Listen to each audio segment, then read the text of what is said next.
Hey guys, it's Domestic Rockstar, and today on the episode we have Quor, all the way from San Diego.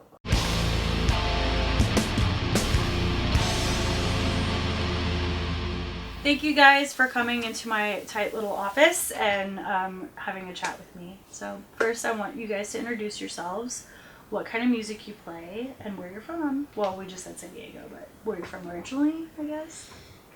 My name's Smitty. I play the bass. I play the best kind of music, and I'm from Ohio. Hi, Mom. I'm Brian, and I play a little bit of everything, but I like the metal. I'm from Modesto originally. I'm John. I play the drums, and I'm from Connecticut. So how did you guys all end up in San Diego? No one's from San Diego. That's like Vegas. That's Yeah. That's just like Vegas. Yeah. Yeah. That's crazy. Well, I work with some people that are actually like born and raised in San Diego, so That's a lie. They're like unicorns. Yeah. That's just like Vegas, though. Like nobody is Yeah. actually from here. Yeah. Like I went to high school, but I moved away. But I'm not like originally from here. So anyway, but how did you guys meet? How did you get together as a band? Craigslist. Well, Doug and I were in a project before this, and when that project didn't continue, we were watching a show, I think Disturbed or somebody. We were having a beer, and we went, let's just keep playing some music. So then we started the new project.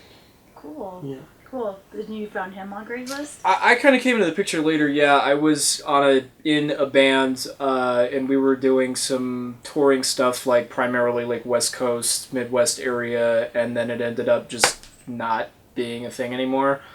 And I wanted to like sell all my gear and just be like done with music, and I was like, this is it. Like that was my boat. I'm finished, and I just really thought about it really, really hard, and I was like, I'm gonna give this another shot. And then I just kind of put it out there and hope for the best, and I met these two guys. Like many people, he moved to Southern California to be a model. That is completely 100% inaccurate. He's a pretty man, Awesome. you know? Yeah. He So what gets a part lot of of work. Craigslist did you find him on? Modeling. Exactly. Like gigs? Platonic Yeah. relationships. Yes. Started out as a cam girl. Yeah.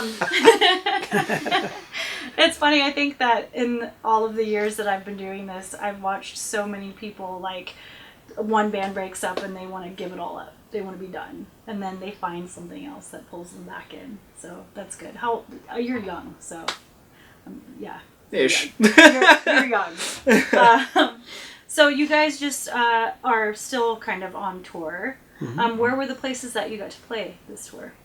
We played in Midland, Texas, Oklahoma City, Dallas-Fort Worth. Dallas-Fort Worth, Denver, Colorado Springs. Kansas, although we only played at the restaurant. Yeah, we just played We just chopsticks at the restaurant. We did. Show canceled 2 hours out. Oh, Give- yeah. yeah. that We drove to a sucks. different state, and then they said, sorry, it's the UFC night. We said, oh, thanks. They couldn't have metal No. and UFC at Yeah. the same I time. thought that was a perfect thing, I mean, right? Yeah. come on. Yeah. Any bar owners out there, metal and UFC go hand in hand. Just have the equipment set up, and whenever one of the fights starts sucking, then Yeah. you get up there and Then you play. rock, and then it'll be Yes. way better. Yes, that would be amazing. Good ideas are hard to sell sometimes. So you guys have been doing some really great things lately. Your videos have been really awesome, and you're getting a lot of exposure online, which is great. So how long have you guys been a band? And how long have you guys been a band? Like this outfit specifically? How long has Quor been in existence? About 5 years. About 5 years. Yeah, 4.5 years. Okay. And what do you think has triggered this recent exposure that you've been getting? We stopped giving a fuck. We've been able to work more consistently, too. Oh, that's good. Yeah. So you stopped giving a fuck and you started working harder, Yeah. basically. That's awesome. Yeah. So, being from San Diego, what is the scene like there? It's an interesting animal. It's a big city, and there's lots of fans of lots of genres of music, but you have a lot of competition with sunshine and lots of shit to do. There's festivals every single weekend, beer festivals, this festival, that festival. Mac and cheese festival. Mac and cheese festival. And I'm not joking. That's actually a thing. Like, hey, we just had a tater Farmers tots and markets. beer festival. Yeah. Vegas is very similar. Which it's similar, yeah. right? Yeah. And so it's an interesting market, and I think the media there behaves more like it's a small town, and they're pretty particular about, the gateway of who gets access to it or not. Okay. And by media, do you mean like the traditional like newspaper, news, that kind Everything. of stuff? So digital has been working better for you. Oh yeah. Yeah. And I think in all bands should be using digital. Absolutely. Because we were just chatting about this earlier. The targeting that you can get is just ridiculous. Like you can target somebody that likes. I can target someone that likes your band. You can and avoid the expose gatekeepers. and You go expose around them them. to my band. So Right. What we realize is that the face-to-face marketing, the forgotten marketing, is the best. I think. Yeah, I totally agree with One-on-one with folks and going out and establishing relationships with people. We see more of a push when we're on the road than any other time. that. That's awesome. Yeah, even with digital marketing, it appears to us that there's a correlation between All of them, yeah. digital marketing and being on the being road. physically It just, present while for you're doing some it. reason, action just makes action, I believe. That's awesome. So you guys aren't on a label, right? So you're doing this all yourselves. Having been doing it for 5 years and doing the tours and everything, how busy would you say that you are on a regular basis? Like how many shows do you normally play in a year? This year we did 35. But we didn't all start. out of San Diego though. All out. We yeah, played so you had to once in San Diego travel. this We had a year. slow I start think once, this year. yeah. But we're playing 35 shows all the way around the country. So, Right. But there's that more start- planning that goes into it. That started and, in August. Oh, okay. We didn't start our tour cycle till August. Right. So, do you guys have a new album in the works? Are you working on a new album? Mm-hmm. You want to talk about that? Yeah. We went in and did some work with Chris Baseford, producer that's done Zombie, and he's worked with Ozzy and Molly Crew, Nickelback. Molly Crew. Nice. Did 3 Nickelback records. It's got platinum records on it. and he's we wanted to step up who we were working with for engineering and producing, and he was the right guy. And the second that we started working with him, he was playing a take on the drums, and he stopped for a minute. There were some other producers and engineers in the room, and he goes, "I think you either lost the lug or one got loosened or something like that." Sure enough, he looks on the ground. He goes, "Yeah, it felt." You heard it None of during us the heard. take. Yeah. Oh, yeah. Heard Oh, it. that's You heard it while the crazy. take was happening. That's crazy. And I mean, what the benefit of doing everything by yourself is I always say it's kind of a blessing and a curse. It's you have the ability and you don't have to answer to anybody, but also you have to pay that much more attention to what you're doing and stay on top of everything that much more, because all of the responsibilities are yours. You're not really handing them off to anybody else except who's in your band. We hired someone to bust our balls. Yeah. For that, I figured out that I'm not a very good guitar player, and I like that because then I gotta go back and get better. He took us down the rabbit hole pretty far for the recording. Yeah. Yeah. So how many songs are you working on the We album? finished one You finished already. one? We don't go in and do whole records anymore.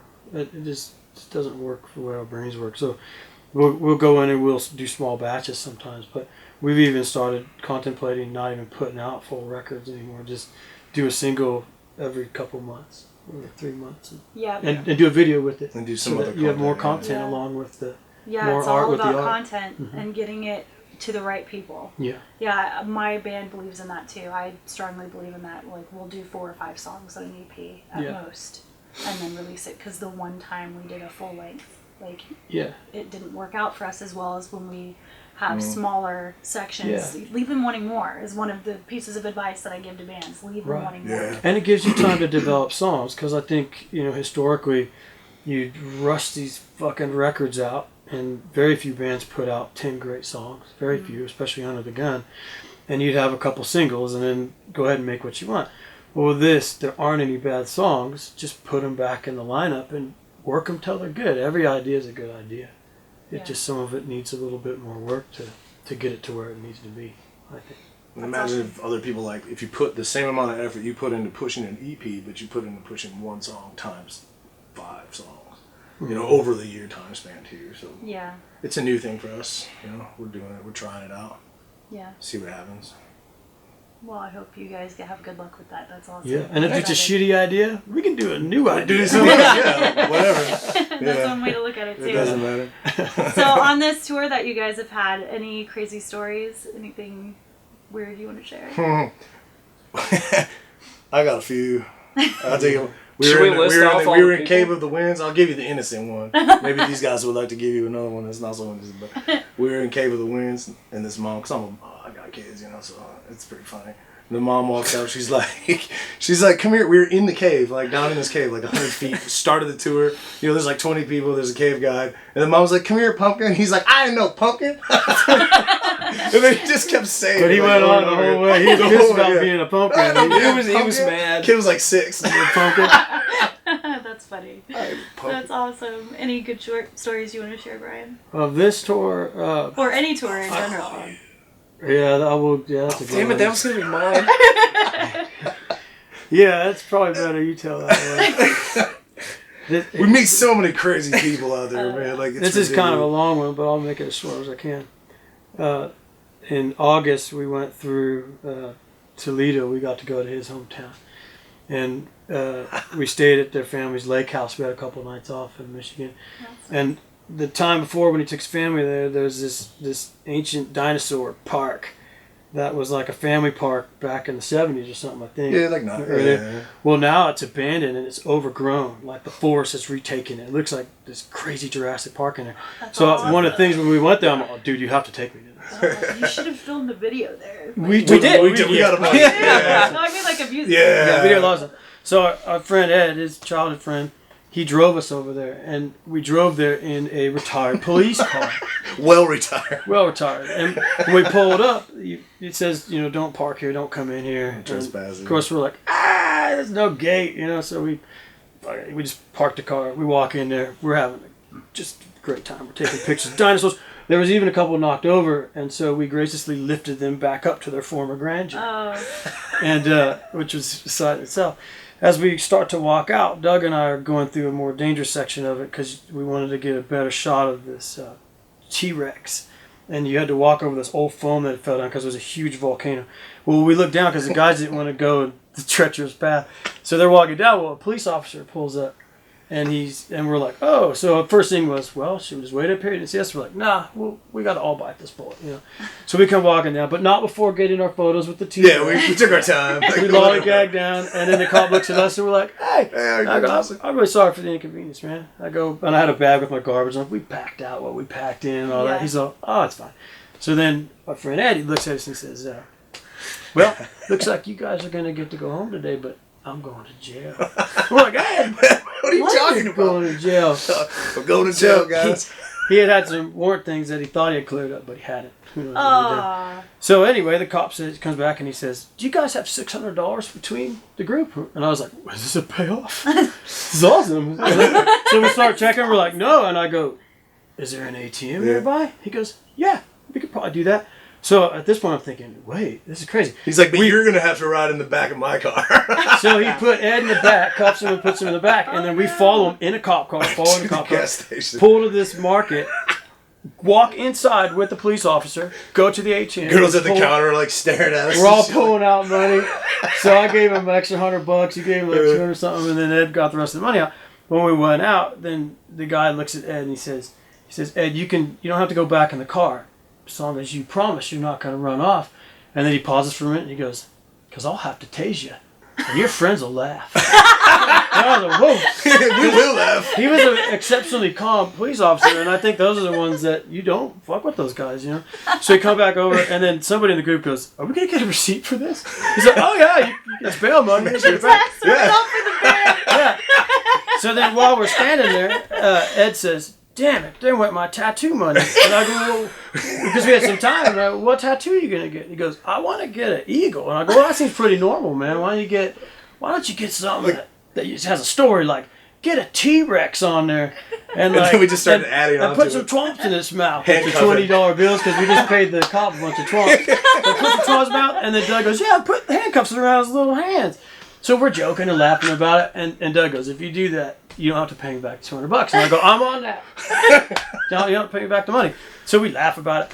Well, then when we drive off in the police car, and Ed's police car, he's driving, all of a sudden I feel this bumps under my feet. I'm sitting in the back. The fucking bottom of the car fell out under my feet. Oh my god! Like this big of a hole. It's just like it's vinyl, and then the earth below the gravel. And I go, guys, I think we got a flat or something, but it felt different, more odd than a flat. You know? So we got out, we looked, and we're dragging this piece of metal off the bottom like that big. So Ed's just trying to rip it off. Oh my gosh! And then to finish the story, we did end up playing the show in Toledo, and we look, and there's Ed, and his sleeves rolled up, and he's smiling, a little bit bigger than normal, and on his arm was that fucking T-Rex. Oh, that Like is blue, like your hair is blue, like Yeah. blue so T-Rex. awesome. And the guy that was doing the tattoo was like, I didn't think I was gonna get to do something like this today.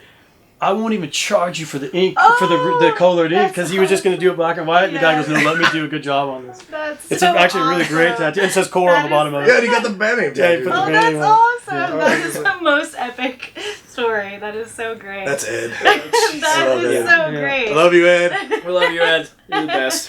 Oh, that is so awesome. All right, with the current state of the music industry right now, what are your goals as a band? Write some more music and tour. Just keep doing what you're doing? Yeah. Yeah. 'Cause that's what we That's love to do. That's awesome. Where would you like to see you guys, yourselves in 5 years? Doing the same thing? Japan. Yeah. Get Japan international would be off the great. list. Yeah, Maybe get to, Yeah.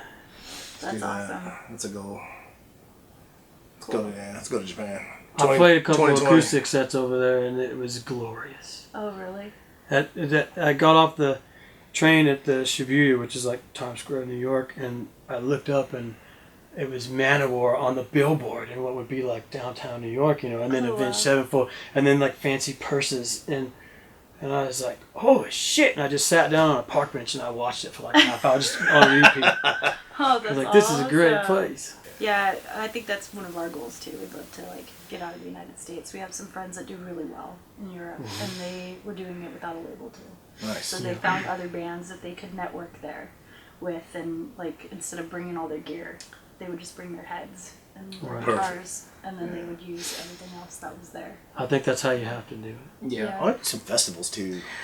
I always think that like foreign like music abroad generally, like whether it be in Europe or Japan or anything like that, it's always viewed as like more of a cultural aspect of like everything that's going on that's there, as opposed to like I feel like in the United States it's like music is this money making marketable machine and it's a product and that's all they treat it as opposed to like, you know, being in Europe, like music, it just like it connects with people. Like they live it and breathe it and like wake up with it every single day, you know. And it'd be cool to be able to, you know, tap into that. And Yeah, It's a grass is greener type thing. yeah, yeah. It's not, you know, it's not as easy as I think folks think it is, you know, to go over there. There's a lot of places in Europe that are starting to do the pay-to-play bullshit systems and stuff like that, just like they are here. The infection spreads, but it's not that easy. But the culture's definitely more around it, especially to rock, I think, and metal. Yeah, I have some some other friends countries. from Europe that say that it is more of a cultural thing and that they appreciate the bands and the artists more there. Yeah. But that's also coming from a fan. They're not musicians, so it's coming Yeah. from a fan Mhm. perspective and not behind the scenes, having to book shows, having to book a place to stay, or find a band that you can share a Right. bus with or anything like that. So, yeah, that's a really good goal. I mean, any band that's doing it independently, like we need to spread our wings and get out there. Yeah. This is true. Yeah. So you guys are really hardworking. I wish you the best in your new album and everything that you're doing. Thank you so much for coming and chatting Thank you. with Thanks for everybody. having us. And likewise. Yeah. Yeah, you guys. We're fans. Yeah, Domestic Rockstar. All right, this is Quor, and you can check them out at www.corbackstage.com. and spell it just for those who can't. QUOR backstage.com.